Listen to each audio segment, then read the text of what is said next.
ছাগলটা খুব ভয়ঙ্কর ছাগল, দেখতেও মানে ভয় ভয় লাগে, যেমন মানুষের মতন।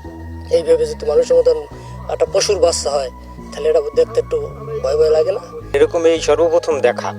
এ ভিতর এলাকার মানুষ এমন কোনো বা ফ্যামিলি নাই যে এই ছাগলটা দেখতে আসে না। এরকম ছোট বড় মানে উভয় পক্ষে সবাই আসছে। মুরব্বীর কাছে শুনছি যে দাঁত জাল আসবে, এই কপালে চৌক হইবে, এভাবে দেখা যায়।